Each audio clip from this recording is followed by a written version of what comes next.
Hello, and welcome to our listeners around the world. You're listening to JAMAevidence, our podcast series based on core issues in evidence-based medicine.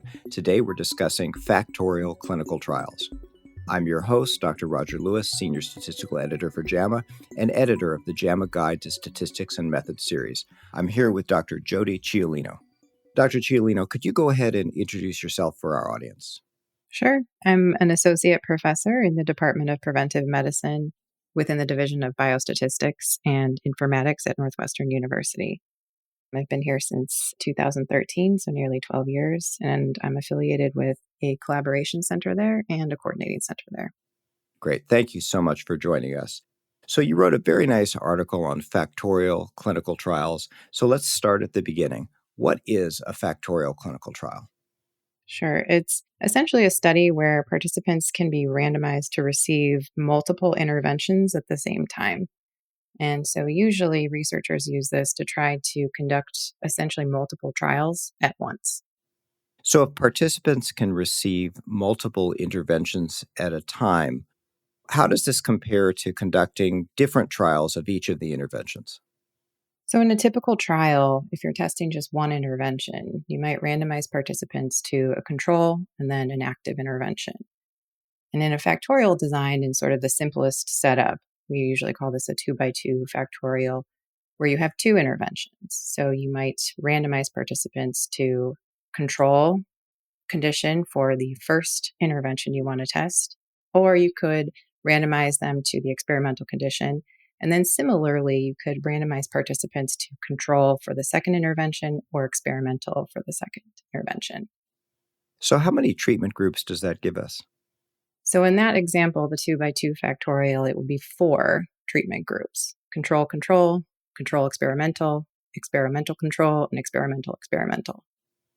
So this sounds a bit more complicated than a typical trial. What is the value in doing this?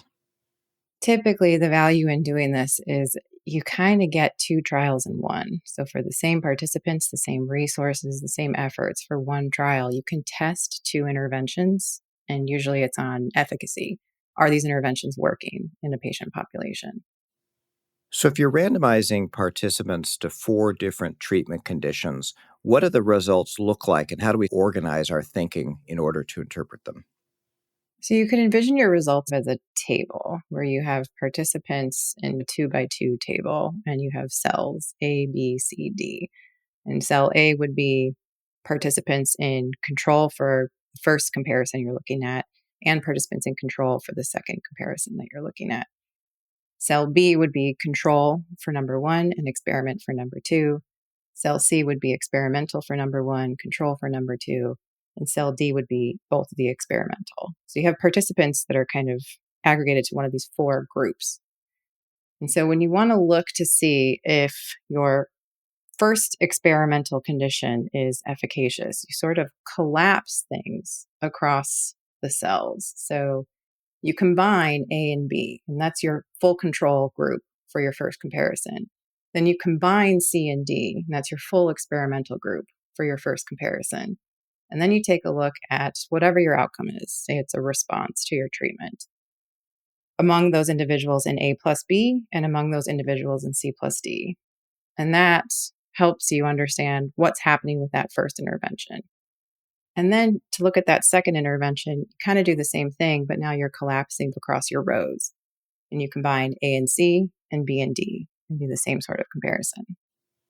What do we call those comparisons where we've combined groups that are receiving different allocations to the treatment that we're not looking at specifically? So there are a couple of terms that are floating around. Oftentimes we call those the main effects or the marginal effects. We call them marginals because you're kind of collapsing them and summing them up in the margins. If we're doing that sort of analysis, and let's focus on the first of the 2 interventions that we're looking at. So some of the control patients for that first intervention actually did receive the second intervention and some didn't. Mm-hmm. And some of the participants receiving the experimental intervention, the first one that is, did or did not receive the second intervention. So how does that complicate the analysis or the interpretation of the results? So there's a glaring assumption for most factorial designs is that there's no what we call interaction term. So we often assume that there is no interaction between the two experimental conditions. Assuming that's okay, we can usually revert our analyses to very simple analyses, things like a t-test or potentially a linear model. Now, if there is this interaction, things get complicated very quickly, and we have to account for or try to evaluate what that interaction might be. So let's take one step backward and clarify for our listeners, what is an interaction in this context? So, an interaction might be that if you have let's say, our second intervention, we have a control group or an experimental group in that second intervention. An interaction simply would mean that within the control group, I observe an intervention effect for my experimental condition number one. But then in my experimental group for that second intervention, I observe a different effect when I look at control one versus experimental one. And so that is an interaction in that those two effects are not the same. So essentially, an interaction exists when one of the treatments changes how much of an effect the first treatment has. Right. But even in the setting where there's no interaction, the control patients for the first intervention that received the second intervention might have different outcomes because the second intervention might work. How do we handle that? So typically we would do something like including a variable in a linear model for the group to which they were assigned. So it's akin to sort of adjusting for in a linear model. So you would, or doing a stratified sort of analysis, and then you would kind of pool your analyses across those strata for your estimated mean effect. So in estimating the effect of, say, the first treatment we're interested in, you do have to know what the participants received as far as the second treatment. Is that fair? Yes. So if the strength of the factorial design is that you essentially get two answers for the price of one, what are the downsides? Well, it's a big assumption to assume that there's no interaction between your two interventions. And as things get more complicated, you could be testing more than two interventions. And so then the interaction terms get even more complicated. And while you might have statistical power to look at your marginals or your main effects for each of your interventions, typically in a trial like this, power for those interaction terms doesn't exist or it's very, very low. So that's one drawback is that you have a big assumption on interaction that it doesn't exist, but you usually need to test for it and see if you have evidence of it, but that test is underpowered and we know it's underpowered. And so by underpowered, you mean there might be an interaction, but we still couldn't prove it. Right. So another drawback here would be that if you're monitoring for safety, there could be a complex interplay between your two interventions that might be hard to uncouple or really understand.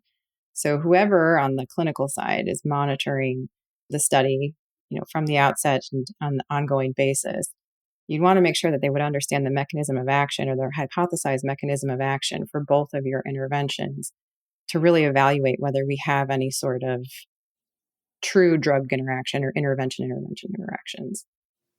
And that interaction could be on either the efficacy or the safety side, as you're pointing out. Right, right. So let's suppose you run a factorial trial because you want to assess the effect of two different interventions, and you make the assumption that there's no interaction, and therefore the effect of one intervention doesn't depend on the other intervention being given to the patient. But then when you look at the data, it actually looks like it does, that, for example, the second treatment works much better if the first treatment was given. What do you do then? Report it. Typically, there are guidelines that are out there. So the extension of the consort guidelines that many of us might be familiar with talk about best practices in reporting these sorts of trials. But typically, you want to report what we call potential hints of heterogeneity of treatment effect. And usually that is done via what we call a forest plot, where you across your different strata or across your different experimental conditions, you report your effect and your confidence limits there. It is very difficult to interpret these main effects or these marginal effects in the presence of what might be perceived as an interaction. So you have to kind of dive down into those individual cells. When you do present the apparent treatment effects for one of the interventions with or without the other intervention, the differences you see might be just quantitative or they might be qualitative. Can you explain that to our listeners and how that might change how you report the results? Sure. So qualitative would be the effect of, let's say, the second intervention is in opposite directions, depending upon whether the first intervention group received control versus they received experimental. They're in sort of opposite directions. Maybe one is in a positive direction and the other is in a negative direction as far as the efficacy of that second intervention. So that's qualitative. It's easier to see in your data because it's a stark difference. But the quantitative interaction is something that is a little bit trickier to see and even more difficult to test statistically because they're typically going in the same direction, but one is larger than the other. So, if you're in control group 1 and you're looking at control group 2 versus experimental 2, you might have a hint of a positive effect. If you're in experimental group 1 and you're looking at control group 2 versus experimental 2, maybe it's a positive effect, but it's much larger in magnitude. So that's a quantitative interaction. Now, with respect to the clinical interpretation of the results, obviously the qualitative interaction is much more important because it could make the difference between a treatment being indicated versus actually being harmful. That would be my assumption, yes, not being a clinician myself. Now, in your article, you specifically mention an example of a trial published in JAMA that used a factorial approach. Maybe you could describe that trial a little bit for us, what they did and what they found. Sure. This shorthand name for the trial is called the BASICS trial. It's a balanced solution versus saline intensive care study. This was a 2x2 factorial trial, and it was looking at participants or patients who were critically ill and admitted to the intensive care unit. I want to say it was across 75 centers in Brazil. It involved over 11,000 individuals. And the two interventions that they were looking at had to do with intravenous infusion for patients who were critically ill. So the two interventions they were testing were the speed of the infusion, so slow versus fast. My very crude non-clinical understanding is that the faster infusion rate is considered the control rate. And then the other intervention was the composition of the solution. And so they had what they call the balanced solution versus a saline solution. And again, my understanding is that the saline here is considered the control condition. What was the outcome they were looking at?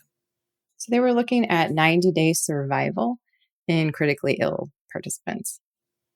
Well, this is obviously a very ambitious trial, and given the resources that they were investing, it obviously made good sense to try to answer two separate questions regarding fluid administration rather than just one and then have to do an entirely new trial of this magnitude to answer the second question. With that in mind, what did they find? So first they evaluated whether it looked like they had any sort of hint of interaction between those two interventions. And in fact, the statistical test came up insignificant, and they felt then confident in reporting basically two different trials, as they've essentially done two trials in one. For the intervention related to a balanced solution versus the saline solution, the 90-day mortality rates were very comparable. So, of the participants randomized to balanced solution, they observed just over a 26% mortality rate versus those in the saline solution group, they observed just over a 27% mortality rate. So, that comparison, when they did their survival analysis, turned out that it was not statistically significant. And then they had comparable results when they were examining the speed of intervention. So, right around 27% for both of the infusion rates. And again, that was not significant. So, This is sort of absence of evidence of an effect for either the speed or the composition of the solution in these patients. And you specifically mentioned that before doing their primary analysis on each of the interventions, they first tested for the interaction. Is that typical?